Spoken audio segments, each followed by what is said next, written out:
What's going on YouTube? It's your boy Brandon here from Team IG, and we're going to go ahead and bring you another deck profile over here for Magic, Modern in particular, and it is going to be Izzet Blitz, sort of a little cross into Tempo, but not too much. But yeah, this is the deck I've been playing for the past few weeks, just because I wanted a bit of a switch from Affinity. So let's just go ahead and we'll get into it, discuss some of the choices, and let's go. So we're going to go ahead and we are going to start things off with our creature base. And so far it's 4 Dragon Rage Chandler. Such a strong 1-drop from MH2. Probably the strongest 1-drop from MH2 outside of Ragavan. You have your normal prowess cards. Monster Swiftspear. 4 Soulscar Mage. We're going 3 on the Stormwing entity. And 1 Murktide Regent. So the reason why I went with the 1 Murktide Regent, it could provide a lot of insane early pressure if you go ahead and chain into enough spells enough. And even at that, if you don't, the smallest I think I've had Murktide on turn 2 was a 6/6, and I still think that's still good enough. It's a more recursive threat that's harder for people to answer. Warrants definitely the answer, and you know, if Murktide gets answered, then you're able to get in with your Stormwing entities or your smaller dudes that go low to the ground, and even Darcy that has to swing each turn.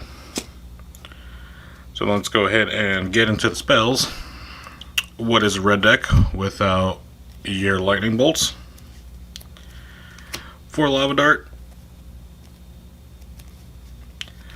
4 Metamorphosis, probably the best spell in the deck.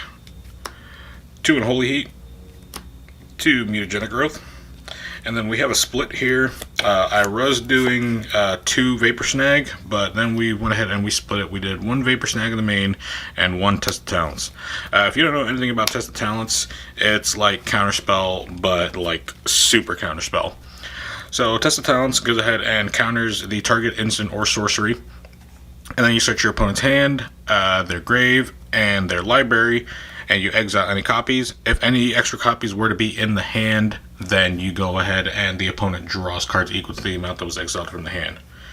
And then the best red-blue spell that's in the game currently, Expressive Iteration. If you don't have any lands for turn, you can go ahead and Expressive, hopefully hit a land, get some extra gas. It is one of the best cards. And then we just have the artifact for Bauble. Free artifact, free Surreal Trigger off of Darcy. Not too much explanation on that. And then we got our land base here. So we have 2 mountains and a snow-covered mountain. I was running a island in place of that, but that ended up being completely incorrect because I keep forgetting that Metamorphosis is a card and I can make whatever mana I want. So mountains are the best thing just because most of your fetches go ahead and they fetch out mountains. Then we have your Pain Land, so 3 Fiery Islet. Fetches, we have 3 Scalding Tarn, 2 Arid Mesa, and 1 Wooded Foothills. Then we have Steam Vents, and 4 Spire Bluff Canal. May or may not decide to cut like the Foothills for an extra Steam Vents. Yeah, there have been issues where I've noticed where I am light on the lands that I want to fetch, but those only really come up when I'm playing against the control matchup, which doesn't happen too often. And then we're going to go ahead and go quickly into our sideboard. So first, I just want to point out I use these as my Metamorphosis mana account, so red, blue, pretty simple. I think it's pretty cool. I kind of want to switch them up every now and then. I think the next ones I want to do are the Egyptian gods from Yu-Gi-Oh! If you're familiar, let me know. But I think those want to be the next ones that I want to do. Put Obelisk and Slifer as my red and blue slots. Alright, so for the sideboard, like I was saying earlier, we did do the split between Vapor Snag and Test of Talents in the main, and so then we have one Vapor Snag and one Test of Talents on the side. Very dependent on the matchups. This is just to go ahead and get rid of opposing creatures that I can't really deal with, mainly the opposing Murktides. Test of Talents, heavy spell-based decks, like control matchups or Crashing Footfalls, you go ahead and you let their Cascade resolve, and then you Test the Talents, the Crashing Footfalls, and then most of the time that does it for them because they kind of run out of gas. Because the only thing they have that's creature based is they have Fury, and then they have Shardless Agent, but outside of that, there's not really a lot. And then Brazen Bar and Bone Crusher Giant, but those are things that you can easily get around with your other spells. And then we have Emrakul. Oh man, Emrakul for mill. And then my sideboard is pretty much really tailored to what my local meta is. And we do have a few mill players here and there, around 3 to 4, I believe, that show up to every local. So that's why Emrakul's there. If I get Tasha, so be it. It's a 15 cost card that goes ahead and gets hit. If it gets regular milled, then whoop-de-doo, I shuffle all my stuff back in. That's another reason why Test of Talents is so good.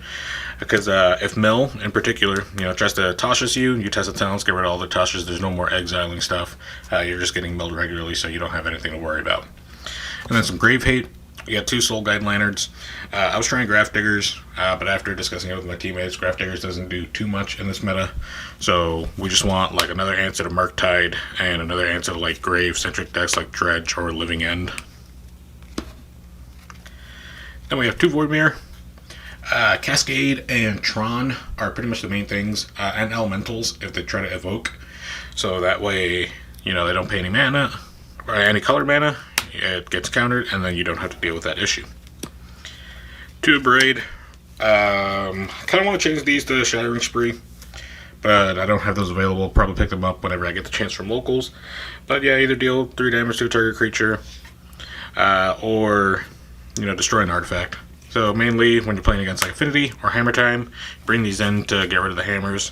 If you can get rid of enough of the hammers, well then, what is Hammer Time going to do? Swing at you for 10 turns with an Inkmoth Nexus? I mean, they could. Probably not the best. Man, Engineered Explosives. Oh, God, same thing. Pretty much Affinity, low to the ground stuff, Cascade. Yeah. Card has a lot of versatile use in this meta. And honestly, I just try to like slide AE in on whatever. Playing Blitz, you never really want to do it for 1, but there are situations where you kind of have to do it for 1. It feels bad, but it is what it is. And then we have something that I'm trying here, 2 Fury. 2 Fury being for like Planeswalkers matchups that I can't really deal with effectively if I don't have Unholy Heats. Other like small low to the ground boards. Like it deals with Affinity, it deals with other stuff, it even deals with tempo to a degree, as well as Blitz or Boros or anything that's like low to the ground aggro. You just evoke Fury and deal 4 damage split amongst the board. Do have to get a matching set though. This is real bothersome. And something that's even more bothersome than my mismatching Furies are my 2 Blood Moon. Blood Moon. Blood Moon's such a good card. You play Blood Moon against Elementals, they pretty much scoop. You play it against Domain. Domain also essentially scoops because they don't run too many basics. They're based on their Shocks and the Triomes. Let's see what else. Control also kind of falters to it if they don't think you're going to side into the Blood Moon. I don't know why they wouldn't, but, it's a possibility. If they don't know that you're siding into the Blood Moon, and you're optimally on the play, you slap down Blood Moon, and if they don't fetch for their basics, like it's kind of tough. Like they have to hard draw into their basics and they can't do anything. So that is the deck profile. I have performed decently with this. I haven't performed well enough at big enough events. Actually, I haven't even taken this deck to a big enough event. We have our Modern Series going on, and we don't have another Modern Series event till October. The last 2 are in October. One's, I believe it's early October, October 2nd, and then a week or 2 after that is the final event. So you know, we definitely still have tailoring to do, see what ratio is correct, what is incorrect. But yeah, I like the deck a lot. I like the innovation of the Murktide. I tried a version with Ragavan.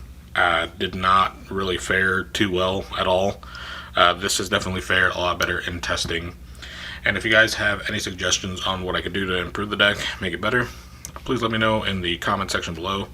As always, make sure to like, comment, and subscribe. We're going to be coming at you guys with a lot more deck profiles from everybody on the team, as well as a few vlogs, and then I'm going to try and work out some things to where I can bring live gameplay from an FNM or Wednesdays or whatever. So yeah, let me know, and I will catch you guys in the next one.